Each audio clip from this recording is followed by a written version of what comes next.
زوار من مختلف المناطق الجزائرية يومون ضريح الأخضر بن خلوف بقناعة روحية يرى أصحابها أن زيارتهم له كفيلة بمساعدتهم على تحقيق ما يصبون إليه، كما هي كفيلة بإعانة المكروب منهم على تجاوز محنته.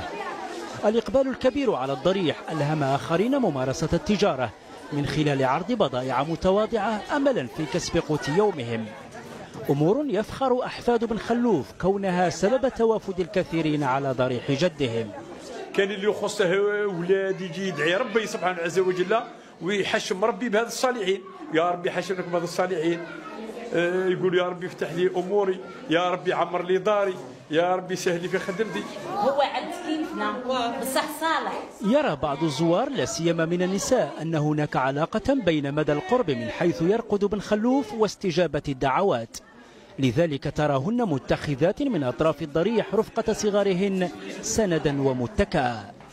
يعتبر الأخضر بن خلوف أحد أشهر أعلام مدينة مستغانم في الجزائر، مشهود له بالتقوى والصلاح، كما عرف عنه قرض الشعر باقتدار.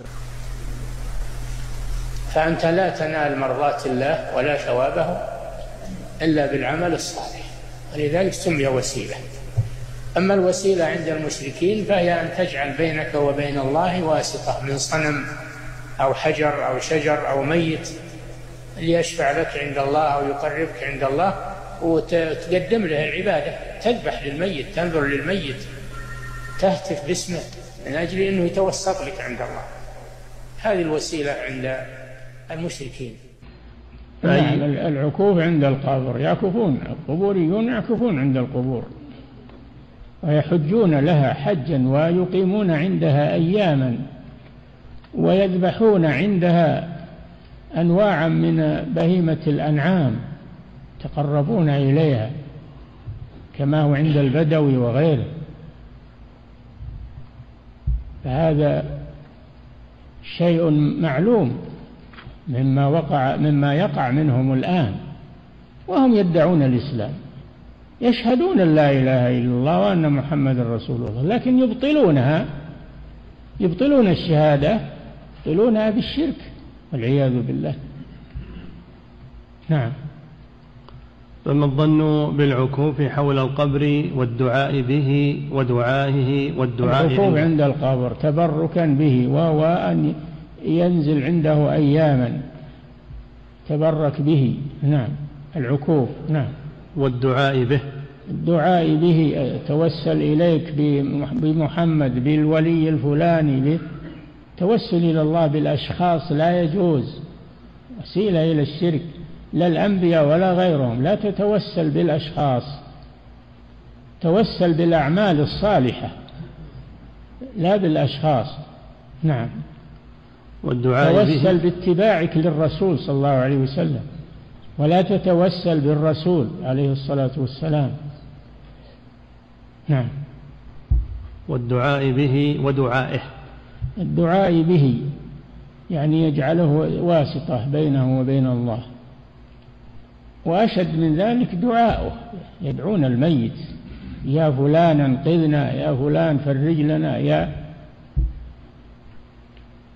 حتى إنهم إذا وقعوا في الشدائد يهتفون بمعبوداتهم.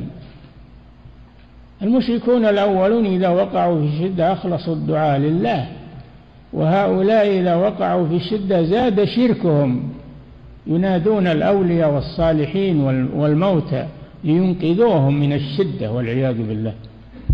نعم. والدعاء عنده، والدعاء عنده يعني يظن أنه إذا دعا عنده يستجاب دعاءه، استجاب دعاءه إذا دعا عند القبر. هو ما يدعو القبر، إنما يدعو الله، لكن عند القبر ليس الدعاء عند القبر مشروعا، لأنه وسيلة إلى الشرك. إذا أردت أن تدعو الله ادعو الله بعيدا عن القبر. ولهذا المسلمون إذا سلموا على الرسول صلى الله عليه وسلم تنحوا ووقفوا في المسجد واستقبلوا القبلة ودعوا الله عز وجل، ما يدعون القبر ولا يتوجهون إليه. نعم. فما الظن بالعكوف حول القبر والدعاء به ودعائه والدعاء عنده؟ فأي نسبة للفتنة بشجرة إلى الفتنة بالقبر لو كان أهل الشرك والبدعة يعلمون؟ أي فتنة أشد من الفتنة بالقبر؟ أشد من الفتنة بالشجرة. نعم. قال النبي صلى الله عليه وسلم: إنكم قلتم كما قالت بنو إسرائيل اجعل لنا إلها كما لهم آلهة، لما قالوا للرسول اجعل لنا ذات أنواط كما لهم ذات أنواط. نعم. قال بعض أهل العلم من أصحاب مالك: فانظروا رحمكم الله، أينما وجدتم سدرة أو شجرة يقصدها الناس ويعظمونها ويرجون البرء والشفاء من قبلها ويضربون بها المسامير والخرق فهي ذات أنواط فاقطعوها. فهي ذات أنواط. ايش الفرق بينها وبين ذات أنواط؟ اقطعوها إزالة للشرك.